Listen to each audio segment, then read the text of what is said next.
성도 여러분 안녕하십니까?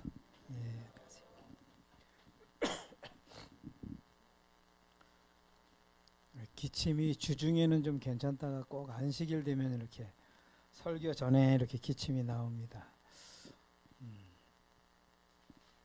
자, 오늘 함께 나눌 은혜로운 말씀은 다 내게로 오라.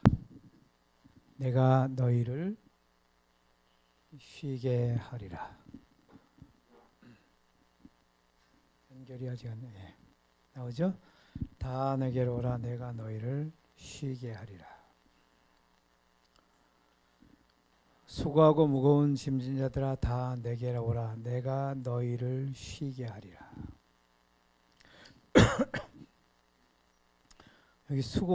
여기 나오는 수고가 좋은 수고일까요? 안 좋은 수고일까요? 수고가 두 가지가 있습니다. 하나님이 허락하신 수고가 있고 사단이 주는 수고가 있습니다. 하나님이 허락하신 수고는 이타적 수고고 사단이 주는 수고는 이기적 수고예요. 수고는 중립인데 어떻게 수고하느냐에 따라서 그 수고가 달라집니다. 여기 본문에 나오는 수고는 그럼 어떤 수고일까요? 이기적 수고겠죠. 수고하고 무거운 짐지들아 다 내게로 오라. 내가 너희를 쉬게 하리라. 마태복음 11장 28절은 인류 역사 이래 어디서나 누구에게나 언제든지 적용되는 말씀입니다. 모두에게요. 타락 이유는 하나님의 역사는 부르심의 역사요. 인간의 역사는 반응의 역사입니다. 수고하고 무거운 짐진 자들아, 자들만이 아닙니다. 자들아 다 내게로 오라. 내가 너희를 쉬게 하리라. 이 말씀은 하나님의 일방적 선언이요 초청이요 약속의 말씀입니다. 자들만이 아니라 자들아 모두가 다 수고하고 무거운 짐을 졌다는 뜻이겠죠. 세상에 수고하고 무거운 짐을 지지 않은 자도 있을까요? 있겠습니까? 없겠습니까? 없어요. 근데 여러분 살면서 지금 수고하고 무겁다 이런 짐이 있어요? 지금 살면서? 별로 없어요? 수고하고 무거운 짐이 무엇이고 내게로 오라가 무엇이며 그 다음에 쉬게 하리라가 무엇인지를 오늘 말씀을 통하여 우리가 확인해 보겠습니다. 수고하고 무거운 짐진 자들아 다 내게로 오라. 내가 너희를 쉬게 하리라. 나는 마음이 온유하고 겸손하니 나의 멍에를 메고 내게 배우라. 그러면 너희 마음이 쉼을 얻으리니 이는 내 멍에는 쉽고 내 짐은 가벼움이라 하시니라. 이 본문에는 죄인이 수고하고 무거운 짐을 어떻게 벗을 수 있는지를 말해 줍니다. 수고하고 무거운 짐 나오죠. 내게로 오라. 내가 너희를 쉬게 하리라. 나는 마음이 온유하고 겸손하니 나의 멍에를 메라. 그리고 내게 배우라. 내 멍에는 쉽고 내 짐은 가벼움이라. 여기서 핵심 단어가 어느 걸까요? 몇 번일 것 같아요? 여기서 가장 중요한 1번에서 7번 중에 5번이요. 나의 멍에를 메고 5번. 다른 분 없습니까? 2번이요. 내게로 오라. 답이 안 나왔습니다. 안 나왔으면 넘어갈까요? 수고하고 무거운 짐진 자들아 다 내게로 오라. 내가 너희를 쉬게 하리라. 어떤 자가 쉴 수 있겠는가? 어떤 자가 쉬죠?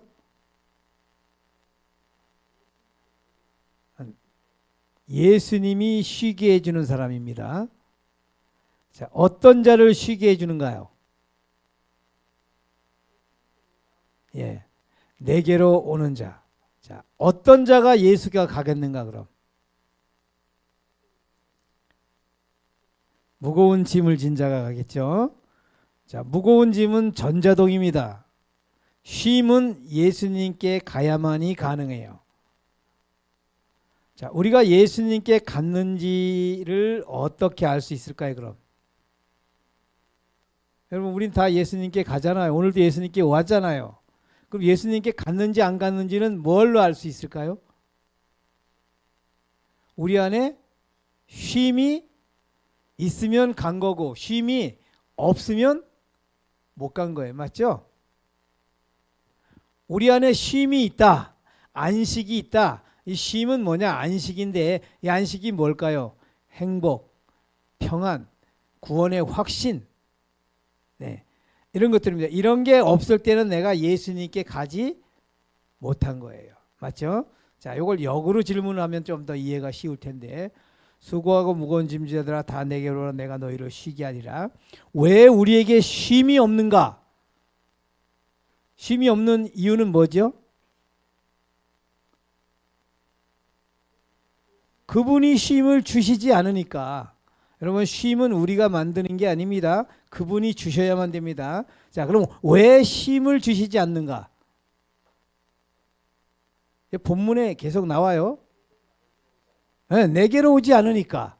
자, 그럼 왜 예수님께 가지 않을까? 예? 자신이 해결할 수 있다는 판단 때문에 그래요. 짐이.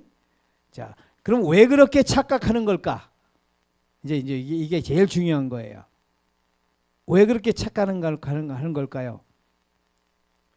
왜 예수님께 안 가고 자기가 해결할 수 있다는 판단을 할 수 있을까요? 수고하고 무거운 짐의 본질, 성격, 이 무게를 인식하지 못해서 그래요. 여러분, 수고하고 무거운 짐을 정말 인식하는 사람은 예수님께 가지 않을 수가 없겠죠. 그죠? 여러분, 지금 다리가 부러지면 우리가 어디로 갈까요, 지금?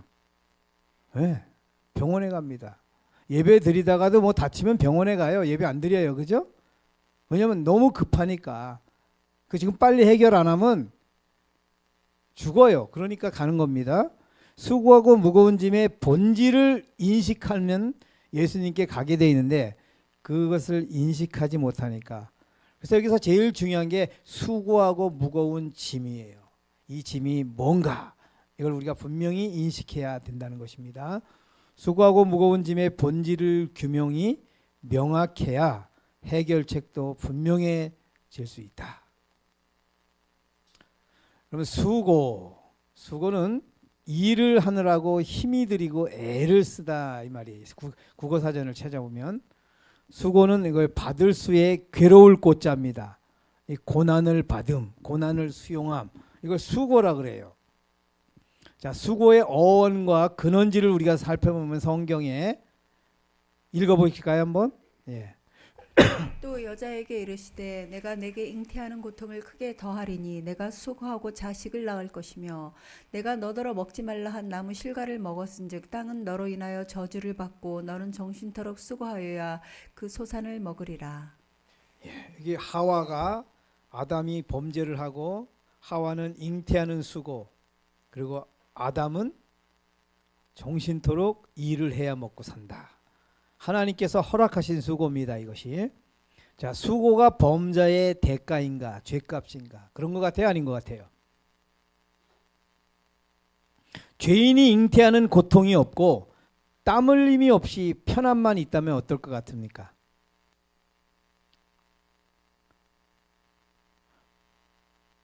수고는 하나님께서 죄인에게 허락하신 불행 중 다행으로 주신 축복입니다, 여러분. 그러나 죄인이 자신의 유익만을 위한 수고를 함으로써 더욱 이기적 존재로 타락을 해요, 이 세상에. 여러분, 하나님께서 하와에게 해산하는 고통을 준 것은 그 자식이 얼마나 소중하고 자식이 얼마나 가치 있는 것을 가르치기 위해 수고를 허락하신 거예요. 여러분, 수아는 수고 없이 아이를 낳잖아요. 아무런 수고 없이 아이를 낳으면 그 아이가 절대 소중하지가 않아요. 그래서 내가 난 아이와 계모하고 엄마하고는 다른 거예요. 이 아이에 대한. 그래서 하나님께서는 이 죄인은 필히 수고를 해야만 되도록 돼 있어요. 이 수고는 하나님이 주신 축복이에요. 축복의 도구입니다. 여기 이타적 수고, 봉사라고 이렇게 해놨는데 이기적 품성을 변화시키기 위해 축복의 도구로 허락하셨어요. 이타적 수고를요. 이기적 수고는 이기적 품성을 심화시키기 위하여 저주의 도구로만 사용합니다. 가뜩이나 이기심이 많은데 내가 자꾸 나를 위해서 수고를 해요. 그래서 어렸을 때부터 늙어 죽을 때가 훨씬 더 이기적 사람이 돼요.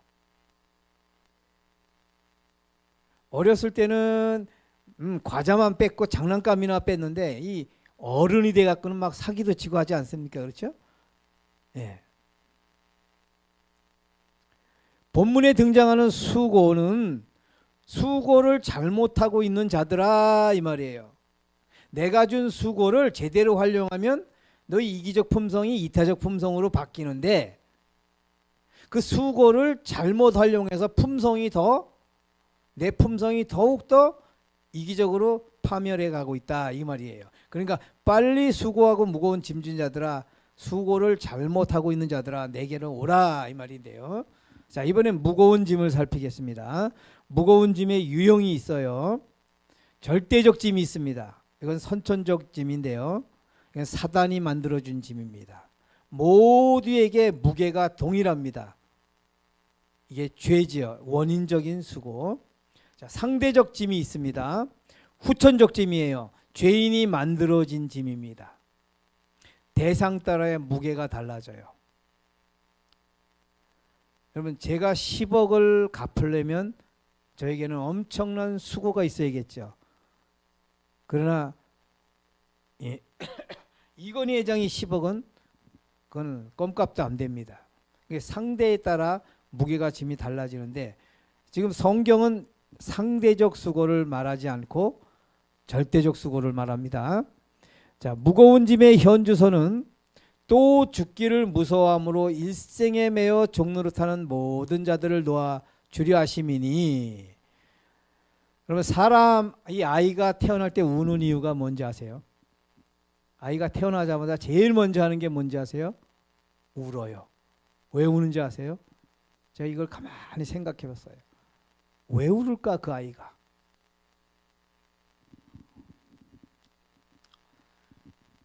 여러분, 인생이 무엇인가? 무덤을 향한 질주. 제가 이렇게 해석을 해놨어요. 좀 철학적으로. 아이가 딱 태어나서 살려고 태어났는데 저 앞에 보니까 자기 무덤이 있는 거예요. 태어나자마자 무덤은 아이를 잡아 당깁니다. 근데 거기를 안 들어가려고 버티는 걸 수고라 그래요. 우리 정주영 씨가 그렇게 돈도 많고 그렇게 의사도 많은데 88년 버티다가 결국 돌아가시더라고요. 천하장사가 없어요. 자, 수고란 무엇인가? 무덤의 인력 앞에서 버티는 행위를 수고라 그래요. 근데 어떻게 돼요 결국은? 아무리 버텨도 여러분, 무거운 짐이란 무엇인가? 죽기를 무서함으로 일생에 매여 종노릇하는 것입니다. 결국 그 짐에 눌려 죽어요. 그런데 인생은 낙엽과 같다 그러죠. 바람이 이끄는 대로 끌려다니다 어느 날 골짜기에 콱 처박혀서 썩으면 그것이 없어져요. 흙이 돼버립니다. 일생에 매여 종노릇, 이걸 수고라 그래요. 죽을까봐, 안 죽으려고 버티는데 결국 죽으면서도 죽을까봐 하는 것이 수고라 그래요. 자, 일반 사람과 기독교인의 무거운 짐에 대한 인식과 해결책 차이가 있습니다. 일반 사람하고 기독교인이요. 죄의 삭은 사망이요. 분명히 성경에 이렇게 얘기하죠. 근데 죄는 원인이고 사망은 결과죠. 자, 일반 사람의 무거운 짐은 뭐예요? 사망. 결과, 이 사망하고 싸웁니다. 안 죽으려고 버텨요. 기독교인은요. 무거운 짐이 뭐죠? 죄들입니다. 원인이에요. 자, 일반 사람의 수고는 걸레질하는 것입니다. 결과와 싸움입니다. 여기 수도꼭지가 있어요. 근데 수도꼭지가 고장나서 물이 흐르는데 일반 사람은 늘 이걸 걸레질을 하고 있습니다. 기독교인의 수고는 수도를 고치지요. 원인을 해결합니다. 자, 일반 사람은 사망을 인생의 종점으로 여깁니다. 맞죠? 그러니까 사망을 그렇게 두려워해요. 기독교인은 어때요? 사망은 인생의 정류장에 불과하다. 자, 여기서 기독교인이 일반인보다 매우 현명하죠. 맞죠? 현명합니까? 일반인보다? 자, 근데 여기서 제가 기독교인이라고 얘기했습니다. 매우 현명한데 이 기독교인이 현명은 상대적 비교를 볼 때 일반 사람보다는 현명한데 이 뒤에 보면 어리석은 기독교인이 나옵니다. 자, 두 번째, 기독교인과 그리스도인의 무거운 짐에 대한 인식과 해결책 차이를 봅니다. 아까는 일반인과 기독교인의 차이였는데 이번에는 기독교인과 그리스도인입니다. 오라 나는 곤고한 사람이로다 이 사망의 몸에서 누가 나를 건져내랴. 기독교인은 사망의 몸이 죽을 몸이라고 생각합니다. 죽을 몸.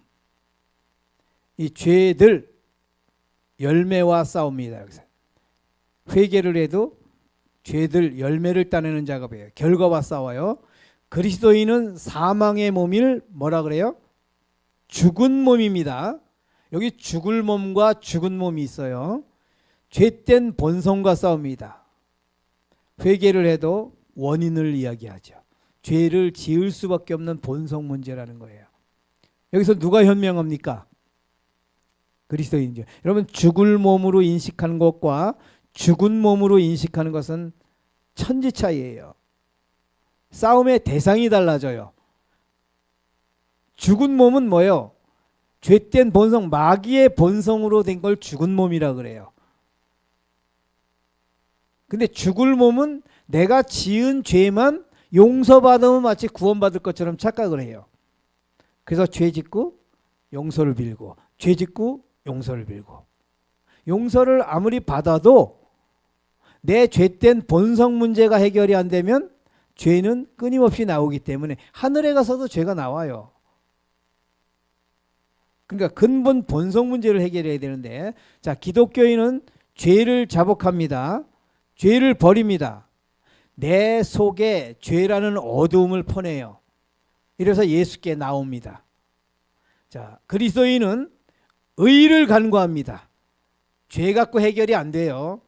의를 간구해요. 왜냐하면 의를 쟁취합니다. 죄를 버리고 여기는 의를 쟁취하려고 했어요. 내 속에 빛을 영접합니다. 여러분, 어두움은 퍼내서 해결되는 게 아니죠. 빛이 들어오면 어두움은 저절로 없어져요. 여러분, 이 굉장히 중요한 얘기예요. 지금 여러분들이 기독교인의 신앙을 하고 있는지 그리스도인의 신앙을 하고 있는지, 여러분들이 죄를 짓고 하나님 내가 오늘도 잘못했습니다 라고 기도를 한다 그러면 이건 분명히 기독교인이에요. 틀림없어요. 그거는요. 100% 맞습니다. 근데 내가 오늘 왜 죄를 졌지? 그래야 다음에 해결하잖아요. 그죠? 내가 왜 죄를 지었지? 이 원인을 추적해서 원인을 해결해야 돼요. 원인을 해결하는 게 그리스도인이에요. 그러니까 우리는 거의 다가 대부분이 기독교인의 신앙을 하고 있다는 것입니다. 이걸 교인이라 그래요. 저는 교인과 그리스도인은 차이가 나죠. 그래서 예수께 배웁니다. 여기는 예수께 나온다고 얘기하고요. 위에는, 자, 기독교인은 죄들 원인, 일반 사람은 사망과 결과 싸우죠. 여기서는 기독교인이 우수해요. 근데 기독교인이 죄들 결과와, 여기 그리스도인은 원인, 죄된 본성하고 싸워요. 기독교인이 일반 사람하고 비교할 때는 원인을 해결하는 것 같았지만 그리스도인과 비교하니까 원인이 아니고 결과를 해결하려고 하더라고요. 그러므로 결론적으로는 일반 사람이나 기독교인이나 차이가 없어요. 여러분, 하늘에는 기독교인이 가는 게 아니고 그리스도인이 가는 겁니다. 왜요? 죄를 용서받는 사람이 가는 게 아니고 죄된 본성을 해결한 사람이 가게 돼 있어요. 왜? 죄를 용서해 줘봐야 또 지을 거니까. 그러니까 용서라는 말은 지은 죄를 지우는 걸로 끝나는 게 아니고 짓지 않을 수 있는 그리스도의 의를 주는 것까지를 용서라 그래요. 자, 광풍 때 제자들이 밤새도록 싸운 대상은 물이었어요. 맞죠? 바람하고 싸워야 되는데 원인은 바람인데 물하고 싸웠습니다. 결과. 자, 적을 모르고 나도 모르고 예수님도 모르면 뭐예요? 수고하고 고생하다가 멸망받습니다. 적도 모르고 나도 모르고 예수님도 모르고. 자, 적을 알고 나를 알고 예수님을 알면 뭐예요? 쉼 있고 안식 있고 구원을 얻습니다. 그래서 수고하고 무거운 짐지자들아 다 내게로 오라. 여기 28절에 있죠. 제가 여기 오늘 안 적어왔는데 27절에는 뭐냐면 하나님과 예수 그리스도를 아는 문제가 나와요. 그러므로 예수를 모르고 하나님을 모르면 수고하고 무거운 짐을 질 수밖에 없다는 성경의 결론적인 이야기가 나옵니다. 자, 무거운 짐을 해결하는 두 부류, 기독교인과 그리스도인의 결정적 차이가 뭐냐? 그럼 결정적 차이가 이겁니다. 기독교인은 내게로 오라. 내가 너희를 쉬게 하리라. 이거 기독교인의 자세입니다. 자, 그리스도인은 나의 멍에를 메고 뭐라고요? 내게 배우라. 그러면 너희 마음이 쉼을 얻으리니. 내게로 오라. 내가 너희를 쉬게 하리라. 근데 쉼이 없어요. 갔긴 갔는데 쉼이 없어. 그건 가지 못한 거예요. 왜냐하면 여기 분명히 있어요. 나의 멍에를 보고 내게 배워야 쉼을 얻어요. 내게로 오라. 오는 걸로 쉼 얻는 게 아니고요. 내게 배워야 돼요. 그러면 너희 마음이 쉼을 얻으리니. 근데 우리가 보통 예수께로 가면 모든 게 해결된다 그래요. 여기 예수께 가서 배워야 돼요. 그래서 오늘 오늘 이 예수께 가서 배우는 게 뭔지 이걸 좀 살펴보려고 합니다. 수고하고 무거운 짐자들아 다 내게로 오라. 내가 너희를 쉬게 하리라. 나는 마음이 온유하고 겸손하니 나의 멍에를 메고 내게 배우라. 그러면 너희 마음이 쉼을 얻으리니 이는 내 멍에는 쉽고 내 짐은 가벼움이라 하시니라. 자, 28절에는 짐과 쉼, 29절에는 쉼의 방법이 나오고요. 30절에는 내 멍에와 짐은 내 멍에나 짐과 다르다. 이렇게 얘기를 해요. 자, 첫 번째 수고하고 무거운 짐진 자가 두 번째 내게로 옵니다. 세 번째는 그럼 내가 너희를 쉬게 하리라예요. 수고하고 무거운 짐을 인식한 사람은 이제 예수께로 오지요. 그럼 예수께서 너희를 쉬게 하리라 이렇게 됐는데, 자, 위와 같이 1번과 2번을 실행했는데 3번이 내게 이루어지지 않는 이유는 무엇일까? 여러분, 우리는 수고하고 무거운 짐을 졌어요. 그래서 예수께 갔어요. 여러분, 예수님이 가는 거 많잖아요. 아침에도 기도실에 가잖아요. 말씀도 교회에 오는 것, 말씀 보는 것, 예배 드리는 것 다 예수께 가는 행위예요. 근데 여전히 내 마음에 뭐가 없어요? 쉼이 없어요. 3번이 이루어지지 않는 거예요. 도대체 이 이유가 뭐냐 이거예요. 이유가. 그럼 이걸 해결해야 돼 우리가. 예수께 갔긴 갔는데 쉼이 없어. 안식이 없다 이 말이에요. 이유가 뭐냐? 나의 멍에를 메고 내게 배우라. 그러면 너희 마음이 쉼을 얻으리니. 그러니까 뭐예요? 예수께 가서 뭘 하지 않은 거예요? 배우질 않은 겁니다. 근데 배우는데 뭘 메고요? 예수님의 멍에를 메고. 우리가 이 부분은 너무 교육이 안 돼 있는 것입니다. 그러니까 예수님께 가서 예수님의 멍에를 메고 예수님께 배워야 쉼을 얻으리니. 자, 참된 쉼의 비결은 멍에를 벗는 것이 아니라 다른 멍에를 메는 거예요. 멍에를 벗으면 쉼이 있는 게 아니고 다른 멍에를, 예수의 멍에를 매야 쉼이 있다는 것입니다. 자, 다른 멍에는 이는 내 멍에는 쉽고 내 짐은 가벼움이라 하시니라 그랬어요. 예수님의 멍에는 가볍다. 자, 율법주의는 멍에를 자신이 집니다. 이걸 율법주의라 그래요. 자유주의는 멍에를 아예 벗어버립니다.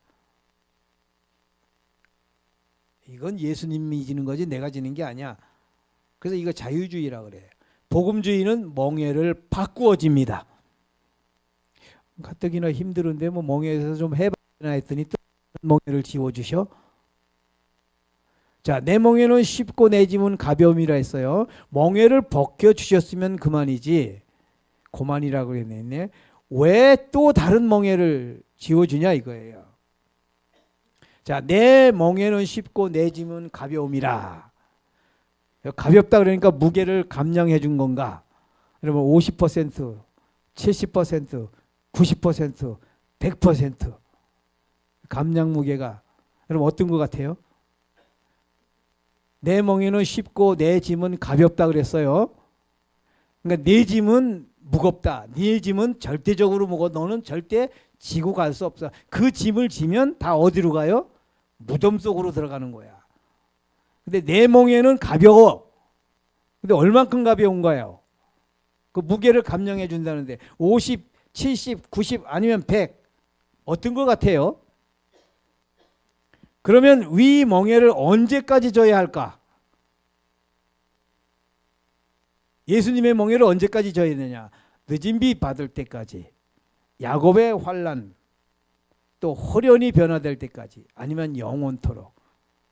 어떤 것 같아요?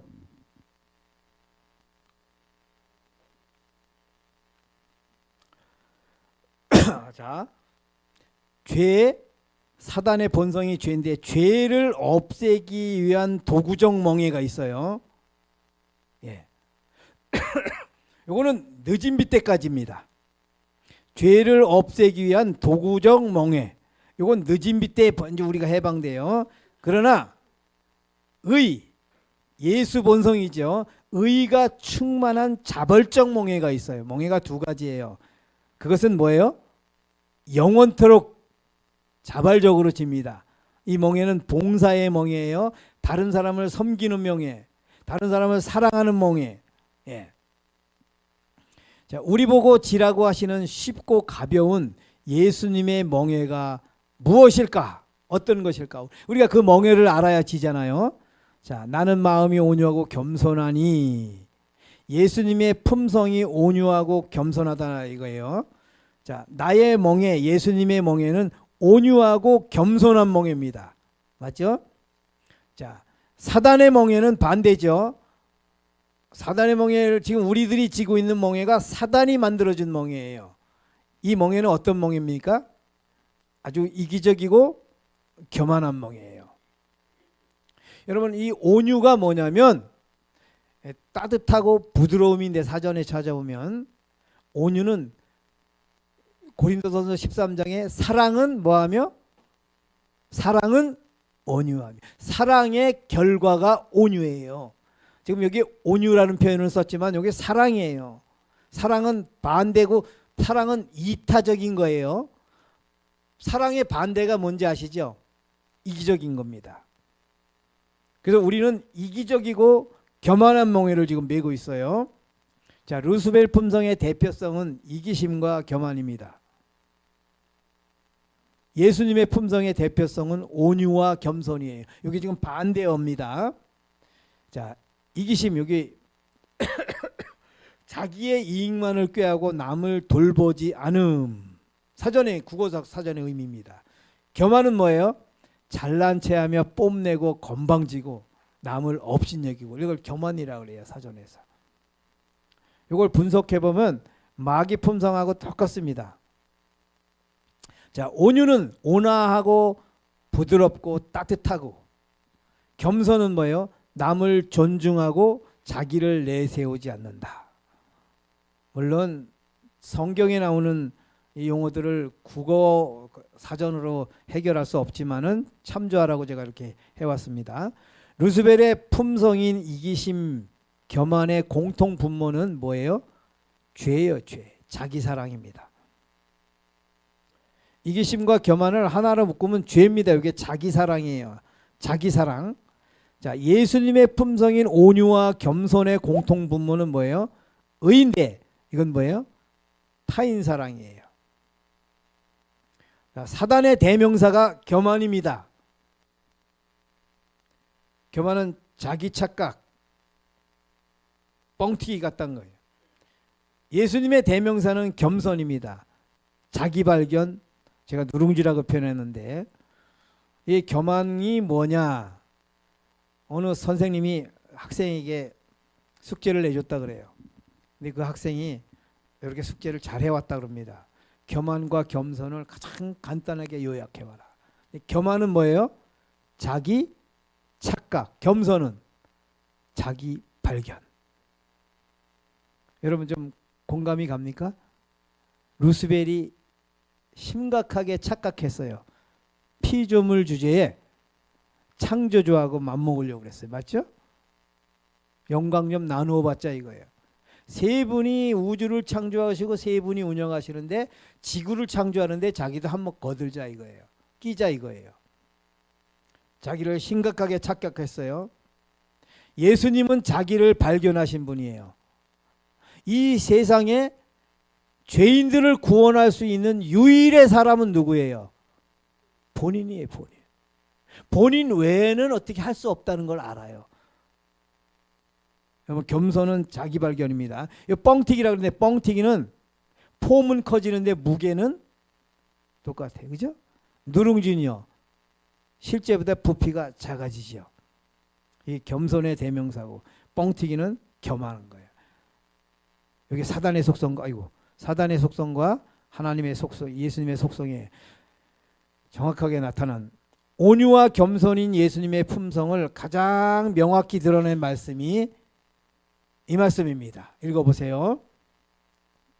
네. 너희 안에 이 마음을 품으라. 곧 그리스도 예수의 마음이니 그는 근본 하나님의 본체시나 하나님과 동등됨을 취할 것으로 여기지 아니하시고 오히려 자기를 비어 종의 형체를 가져 사람들과 같이 되었고 사람의 모양으로 나타나셨음에 자기를 낮추시고 죽기까지 복종하셨으니 곧 십자가에 죽으심이라. 이것이 바로 온유하고 겸손한 예수님의 멍에의 본질입니다. 예수님의 온유하고 겸손한 멍에, 이게 예수님의 멍에의 본질인데 예수님 멍에는 증언의 봉사의 멍에 또는 십자가의 멍에, 가장 명확한 건 율법의 멍에라 이렇게 표현이 되어 있습니다. 읽어볼까요? 멍에는 곧 하나님의 율법이다. 에덴에서 계시되었고 시내산에서 선포되었으며 새 언약에서는 마음에 기록된 사랑의 대강령, 이것이 일하는 인간을 하나님의 뜻에 연결시킨다. 그리스도께서는 친히 인성을 쓰시고 봉사의 멍에를 메셨다. 그리스도께서는 나의 하나님이여 내가 주의 뜻 행하기를 즐기오니 주의 법이 나의 심중에 있나이다.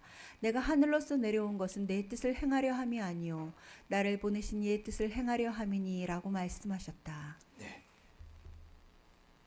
자, 내가 주의 뜻 행하기를 즐기오니 주의 법이 나의 심중에 있나이다. 예수님이 이 땅에 오신 이유는 뭐냐요? 율법을 온전히 지키러 오셨어요. 왜냐하면 그것이 죄인을 구원하는 일이었어요. 사단이 율법을 범했죠. 그리고 율법은 잘못된 법이다 또는 피조물은 잘못 창조되었다. 그러므로 하나님이 율법도 만들고 피조물도 만드는데 내가 이렇게 죄를 졌다니 그럼 모든 책임은 누구 거다? 하나님 거다. 루스벨이 이렇게 이야기를 해요. 그건 하나님이 아니다. 너는 율법을 범하게 만들어 놓은 게 아니고 자유의지를 줬는데 네가 조종을 잘못함으로 기체의 결함이 아니고 조종을 잘못함으로 율법을 범했다. 이걸 증명해야 돼요. 그래야 사단이 범죄자로 판명을 내릴 수 있고 거짓말쟁이로 판명을 내릴 수 있고 사단을 사형에 처할 수 있는데 이것을 확실하게 하려면 어떻게 해야 돼요? 예수님이 이 땅에 오셔서 피조물로 오셔서 율법을 온전히 지켜야 돼요. 그래야 사단이 거짓말이 들통나고 사단이 사형에 처해도 문제가 없어요. 두 가지 목적이죠. 첫째, 율법을 온전히 지키는 것은 사단도 해결하기 위함도 되지만은 문제는 뭐냐면 우리 인간이 다 율법을 범했어요. 근데 이 죄를 용서해 준들 하늘에 가면 또 율법을 또 범해요. 그죠? 그러니까 율법을 범할 수밖에 없는 품성까지를 해결해 줘야 돼요. 그러니까 예수님이 이 땅에 오셔서 온전히 율법을 지키시고, 그죠? 그 율법을 지킨 의, 그 품성도 우리 죄인에게 주셔야 된단 말입니다. 그러니까 예수님이 진 수고하고 무거운 짐은 뭐예요? 율법을 지킨 수고, 율법의 짐, 율법의 멍에, 이 율법의 멍에를 진 것입니다. 이게 이 말이에요. 예수님이 지신 멍에는 율법의 멍에인데 내가 율법을 완전케 하려 함이라. 율법이 잘못됐는지 잘 됐는지 정확한 법인지 내가 가서 확인하겠다 이거예요. 예수님이 율법을 완전케 하려 함이라. 자, 율법이 예수에게 요구를 하는 것은 뭐냐면 두 가지예요. 온전한 순종으로 의를 개발하라는 겁니다. 이게 이제 온유와 사랑인데 왜요? 이거 개발을 해서 왜요? 두 번째, 개발한 의, 생명을 내놓아라. 누구에게요? 율법이. 왜요? 우리 죄인 자식에게 줘야 되니까. 그러니까 예수님은 이 짐을 지구로 오셨습니다. 자, 첫 번째, 예수님은 33년 반 동안 온유, 사랑이라고 그럽니다. 온유는 사랑으로 율법을 온전히 지키셨고, 두 번째, 예수님은 갈바리에서 이걸 겸손이라고 그래요. 십자가가 겸손으로 율법의 요구를 충족시켰습니다. 십자가에서 당신의 생명, 당신의 의를 다 내놓으셨어요. 만약에 예수님이 십자가에서 죽는 일만큼은 내가 할 수 없다 라고 율법을 지키고 하늘로 올라가셨다면 그분은 율법을 지킨 자가 못 돼요. 왜요? 자기를 사랑하는 자는 율법을 범했다 그랬어요. 율법은 나 죽고 너 살라, 이게 사랑의 정신이고 율법의 정신입니다. 그러므로 갈바리에서 겸손, 자기를 온전히 굴복한 이 겸손으로 율법의 요구를 충족시켰어요. 자, 온유의 멍에는 봉사의 멍인데 이것은 33년 반 동안이죠. 의를 개발했습니다. 자, 겸손의 멍에는 십자가 멍입니다. 갈바리에서 의를 주셨습니다. 생명을 주셨어요. 이걸 율법의 요구를 충족시켰다 그래요. 율법이 예수님에게 뭘 요구했다고요? 네 생명 누구에게 줘라? 저 죄 지은 아들에게 줘라, 자식에게. 율법은 예수님에게 그걸 요구해요. 그럼 우리에게 뭘 요구하겠어요? 예수님이, 율법이. 너는 율법을 지킬 수 없으니 예수에게 가서 그 의를 받아와라. 율법은 이렇게 잘 사는 자식에게 우리는 부모는 돈을 한 푼이라도 뜯어서, 그죠? 못 사는 자식에게 몰래 주잖아요. 율법이 그거입니다. 의를 만드실 수 있는 예수님에게 요구하고 그 요구를 내놓으라는 것입니다. 자, 나의 멍에를 보고 내게 배우라. 그럼 이제 예수님의 멍에 확인했어요. 율법의 멍에예요. 그럼 나의 멍에는 뭐냐? 자, 예수가 지신 율법의 멍에는 율법을 온전히 순종하여 개발한 의입니다. 의를 주시는 것이 이게 예수님 명예예요. 멍에입니다. 자, 우리가 지는 율법의 멍에는 뭐예요? 그러면 그 의를 받기 위해 온전한 순종, 여기도 굴복이에요. 온전한 굴복으로 받습니다. 자, 예수님이 진 멍에는 율법을 지키는 멍에고, 내가 지는 멍에는 뭐예요? 그 지킨 의를 받는 멍에예요. 받는 수고하는 멍에. 자, 예수님 율법 준수는 의를 만드는 행위고요. 우리의 율법 준수는 의를 받는 행위입니다. 이해가 가십니까? 우리가 지는 율법의 멍에는 저희는 하나님의 계명을 지키는 자라고 분명히 나오죠. 계시록 14장 12절에 하나님의 계명을 지킨다는 게 뭐냐? 이게 보세요. 겸손의 멍에는 자, 1계명부터 4계명까지는 뭐예요? 하나님 사랑이죠. 이걸 자아폭이라고 그래요. 수비신앙이라고 제가 해놨는데, 왜냐하면 이 사단의 본성, 이거 같이 도표를 놓고요.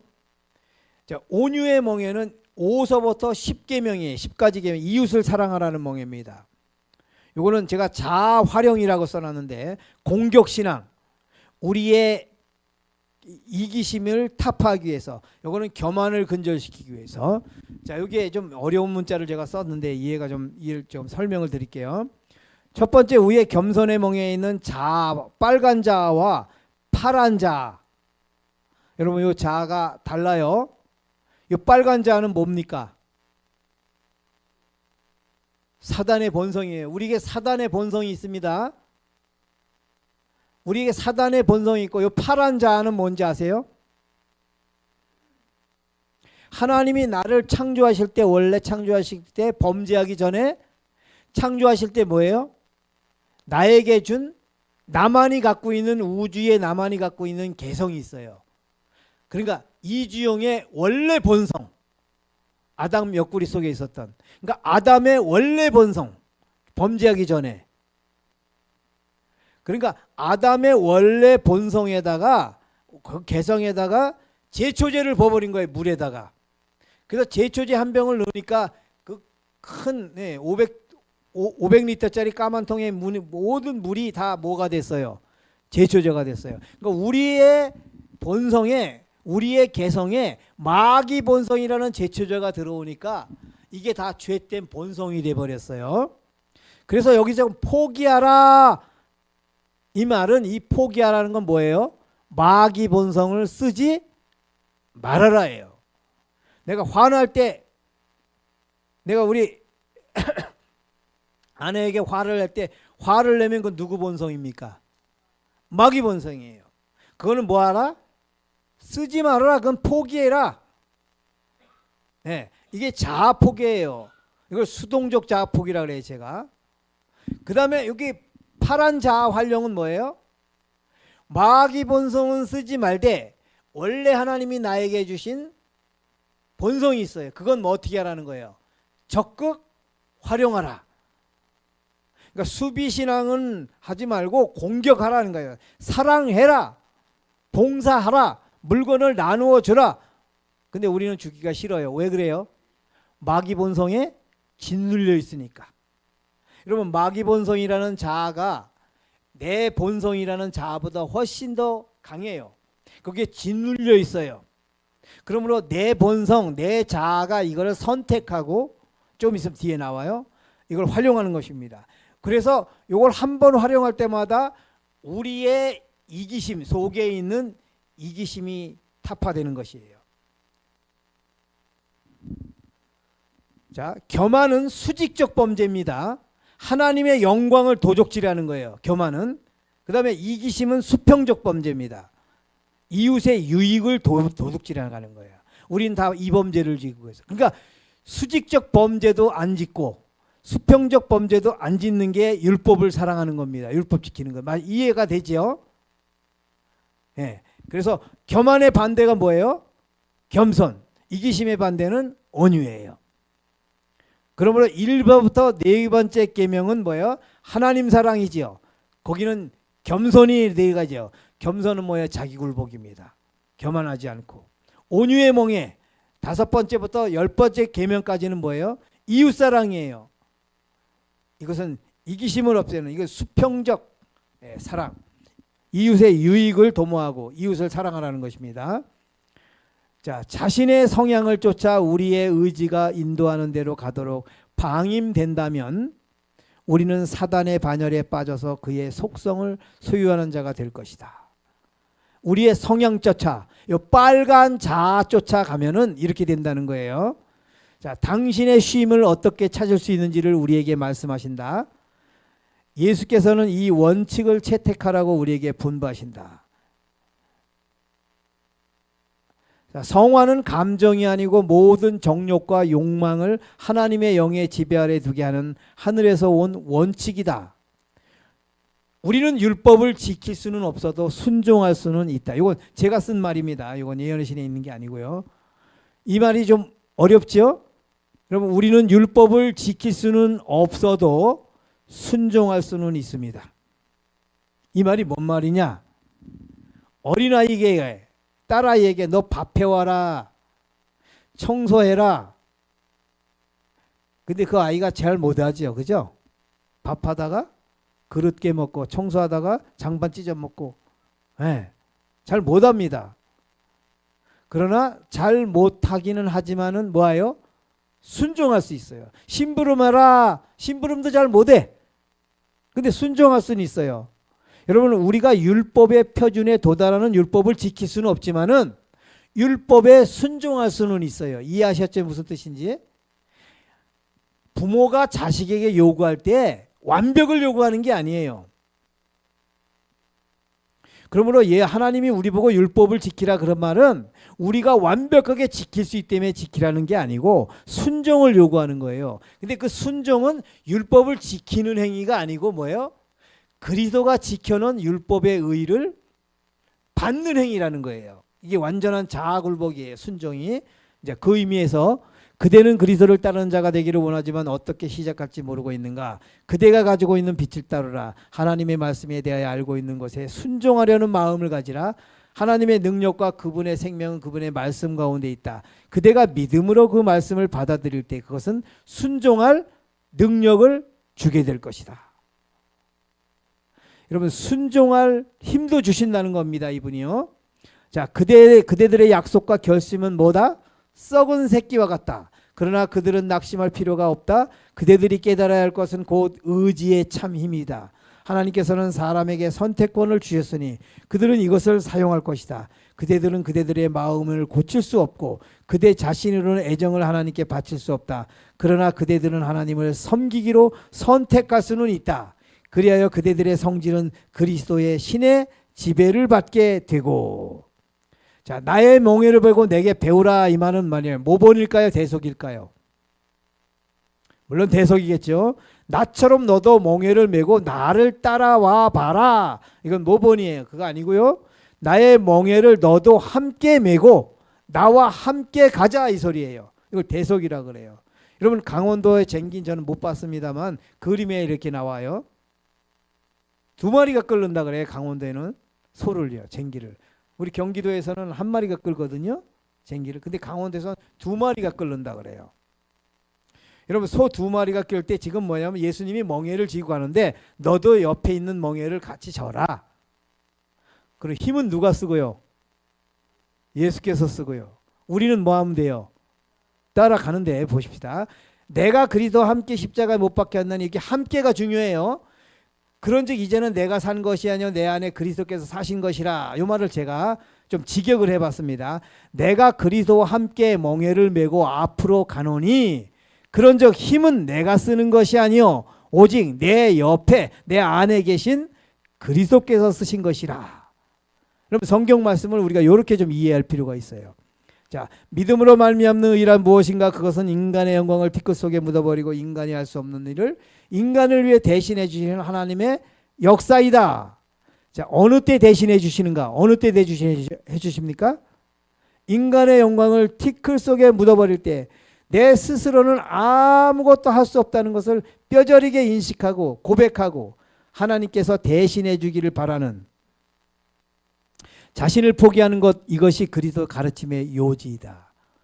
여러분, 순종하라. 순종하라. 계명을 지켜라. 이게 뭐예요? 결국 우리는 할 수 있다 없다? 못해요. 자아포기예요. 온전한 순종은 자아포기입니다. 여러분, 순종은 자기를 포기하는 게 순종이에요. 내 생각대로 안 하고 누구 생각대로, 하나님의 말씀대로, 하나님의 생각대로. 이걸 자아포기라 그래요. 순종은. 그래서 자기를 포기하는 것, 이것이 그리스도의 가르침의 요지이다. 완전한 순종에는 완전한 뭐가 있다? 쉼이 있다. 시대소망에 나와요. 여러분, 완전한 순종은 뭐예요? 완전한 자아포기예요. 예수께서 이 환자에게 당신을 믿는 믿음을 행사하도록 요구하지 않으신다. 38년 된 중풍병자 얘기예요. 그분은 단순히 일어나 네 자리를 들고 걸어가라고만 말씀하신다. 그러나 그 사람의 믿음은 그 말씀을 굳게 붙잡는다.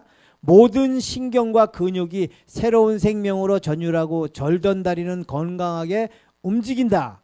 그가 의심하지 않고 그리스도의 명령에 순종하기로 뜻을 정하자. 그의 모든 근육이 그의 의지에 응답한다. 그는 그리스도의 말씀을 믿었으며 그 말씀에 입각하여 행동하자 힘을 얻었다. 우리는 같은 마음을 통하여 영적 치유를 받을 수 있다. 우리는 죄로 말미암아 하나님의 생명에서 단절되었다.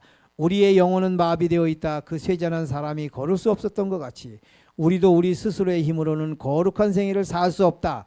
그대가 완쾌됐다고 느껴질 때까지 기다리지 말라. 그분의 말씀을 믿으라. 그러면 그 말씀이 이루어질 것이다.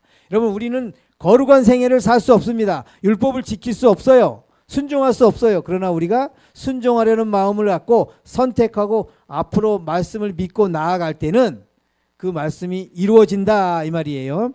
그대의 의지를 그리스도 편에 두라. 그분을 섬기고자 뜻을 세우고 그분의 말씀에 의지하여 행동할 때 그대는 힘을 얻을 것이다. 악한 행습 곧 오랜 방종을 통하여 영육을 속박한 강력한 정욕이 무엇이든지 그리스도께서는 능히 거기에서 구출하실 수 있으며 또한 구출하시기를 원하신다. 그분은 죄로 죽었던 영혼에게 생명을 나누어 주실 것이다. 제가 왜 이렇게 장문의 예언의 신을 읽었냐면 여러분, 우리가 어떻게 할 줄 알지 못합니다. 잘. 우리는 순종하려는 마음을 가지라. 그럼 순종할 힘을 얻게 될 것이다. 그리고 믿음으로 굴복하면서 나아갈 때 우리 안에서 대신 그분이 이루어 주신다는 것입니다. 이게 예수께 배우는 거예요. 자아 포기를. 그래서 예수님이 힘을 다 쓰는 겁니다. 이게 멍에를 같이 지고 가는 거예요. 내 안에 그리스도께서 힘을 써주시니까. 아무쪼록 수고하고 무거운 짐진 자들아 다 내게로 오라. 내가 너희를 쉬게 하리라. 이걸 안 읽었습니다. 수고하고 무거운 짐진 자들아 다 내게로 오라. 내가 너희를 쉬게 하리라. 나는 마음이 온유하고 겸손하니 나의 멍에를 메고 내게 배우라.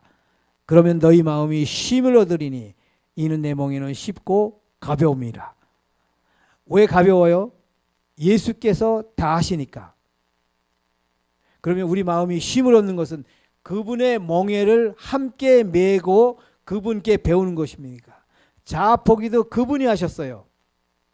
그분이 하셨기 때문에 자아포기도 그분께 배우는 것입니다. 나는 마음이 온유하고 겸손하니 이게 예수님의 멍에입니다. 아무쪼록 우리도 이 예수님의 멍에를 함께 지어서 내 대신 예수께서 대신해 주시는 역사, 예수님이 쟁기를 혼자 끌고 가시는 역사, 그것을 경험하여 내 안에 참된 쉼, 내 죄된 본성, 이기심의 본성, 교만의 본성이 산산조각나는, 그래서 수고하고 무거운 짐을 다 내려놓게 되고 내 안에서 참된 쉼을 누리는, 안식을 누리는 우리 모두가 되기를 바라면서 말씀을 드리겠습니다. 기도하고 마칠게요. 하늘에 계신 우리 아버지 하나님, 오늘 우리에게 수고하고 무거운 짐이 무엇인지 가르쳐 주셔서 감사합니다. 죄된 본성, 마귀적 본성, 교만한 본성, 이기심으로 가득 찬 본성, 이 자아는 온전히 포기하고 우리에게 원래부터 주셨던 또 다른 자아, 범죄 전에 주셨던 그 자아, 내 개성, 이것은 온전히 적극 활용하여 믿음으로 앞으로 나아가 하나님께서 내 대신해 주시는 역사를 경험함으로 우리가 쉼을 얻을 수 있는 저희 모두가 되도록 축복하여 주옵소서. 예수님의 멍에를 함께 지기를 원합니다. 그 멍에는 함께 지으면 예수께서 힘을 다 써주시기 때문에 우리는 그 멍에는 쉽고 가볍다고 하셨습니다. 정말 그 멍에가 그 짐이 가벼운 경우를 저희들이 꼭 체득함으로 아버지 이걸 다른 사람에게도 넉넉히 나눌 수 있을 만큼 경험할 수 있는 저희 모두가 되도록 도와주시옵소서. 그래서 참된 쉼, 안식이, 이 안식일 우리에게 우리 심령 속에 충만하기를 우리를 죄에서 구속해 주시고 오늘도 당신의 멍에를 내밀면서 함께 지고 가자라고 초청해 주시는 고마우신 우리 구주 예수님의 이름으로